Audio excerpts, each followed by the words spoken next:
Shalom, selamat pagi Bapak Ibu serta saudara yang terkasih. Kiranya berkat, damai sejahtera dan sukacita dari Tuhan Yesus Kristus senantiasa menyertai kita sekalian. Sebelum kita mendengarkan firman Tuhan dan renungan, marilah kita berdoa. Tuhan Allah Bapa yang Maha Baik, kami sungguh bersyukur atas kebaikan dan kemurahan-Mu, karena Engkau Tuhan yang senantiasa melindungi dan memberikan pertolongan dalam kehidupan kami. Jika saat ini kami akan mendengarkan firman-Mu, kami memohon Tuhan mengurapi kami dengan Roh Kudus-Mu agar kami dapat mengerti dan memahami apa yang Tuhan sampaikan kepada kami. Dan bimbinglah kami agar kami mampu menjalani kehidupan ini seturut dengan kehendak-Mu. Terima kasih Tuhan, di dalam nama Tuhan Yesus Kristus kami sambut berkat firman-Mu. Amin. Bapak Ibu serta saudara yang dikasih oleh Tuhan, bacaan firman Tuhan saat ini diambil dari TB2 surat 2 Tawarik pasal 26 ayat 16. Demikianlah sabda Tuhan. Ketika kuat, ia menjadi tinggi hati sehingga ia terjerumus binasa. Ia berlaku tidak setia kepada Tuhan Allahnya dan memasuki bait Tuhan untuk membakar dupa di atas mezbah pembakaran dupa. Tema renungan saat ini adalah pentingnya mempertahankan kesetiaan. Bapak Ibu serta saudara yang terkasih, Uzia menjadi raja ketika berumur 16 tahun, usia yang masih sangat muda.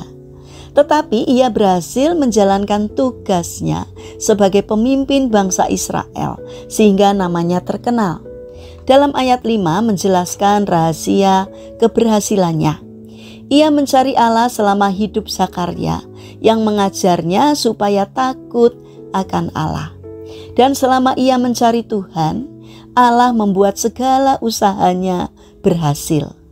Raja Uzia tidak hanya berhasil di dalam mengalahkan bangsa-bangsa lain, tetapi ia juga adalah seorang bapak pembangunan karena ia mendirikan kota-kota, menara-menara, dan sumur-sumur.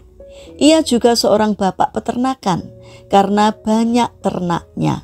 Ia juga seorang bapak pertanian karena ia memang suka bertani.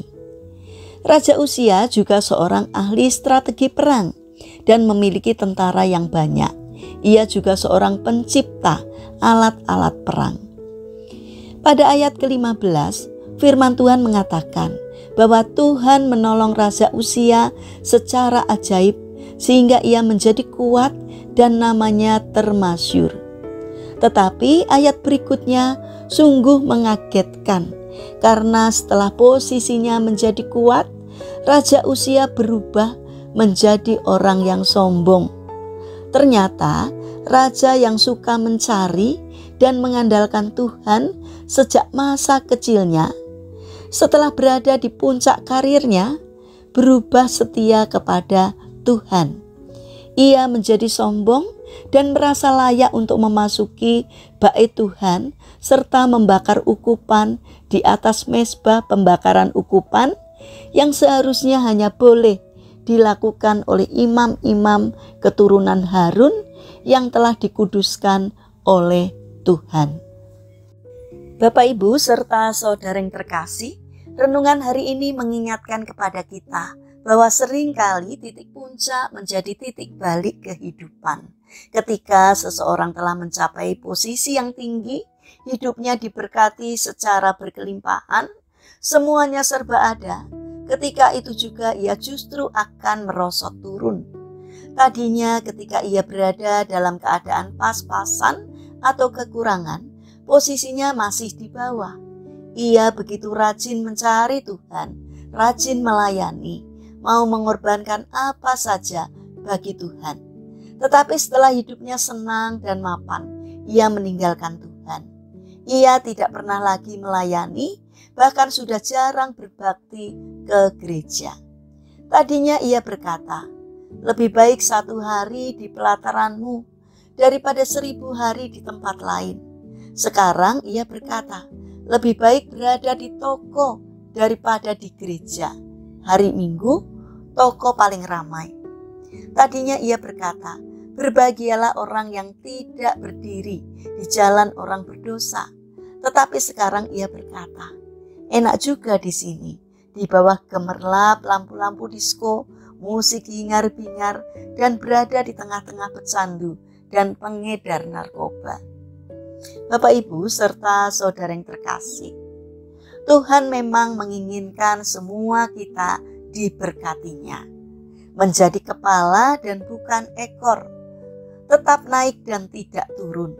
Tetapi pertanyaannya adalah, apakah kita sanggup mempertahankan iman dan kesetiaan kita kepada Tuhan ketika kita telah mendapatkan semua hal yang kita inginkan? Mari kita bangun karakter untuk setia kepada Tuhan. Mari kita berdoa.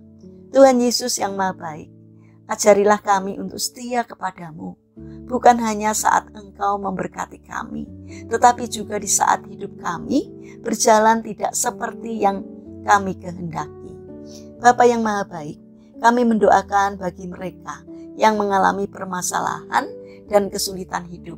Kiranya mereka tidak menyerah dalam menghadapi kesulitan, melainkan bangkit berjuang. Kiranya Tuhan memberikan kemampuan sehingga setiap kesulitan yang dialaminya dapat teratasi. Karena kami percaya Tuhan berkenan hadir untuk menolong mereka. Bapa yang Maha Baik, kami berdoa bagi mereka yang terbaring sakit. Kiranya Tuhan memberkati setiap upaya yang mereka lakukan. Kiranya Tuhan berkenan untuk menyembuhkannya. Bapa yang Maha Kasih, kami ingin menyerahkan setiap rencana dan aktivitas kami hari ini kepadamu. Kiranya Tuhan menolong dan memberkati apapun yang kami kerjakan hari ini. Terima kasih Tuhan, kami alaskan seluruh doa dan sembahyang kami hanya kepada Allah yang Maha Kuasa, Allah yang hidup, yang kami kenal di dalam nama Tuhan Yesus Kristus. Amin. Puji Tuhan, Bapak Ibu serta saudara yang terkasih.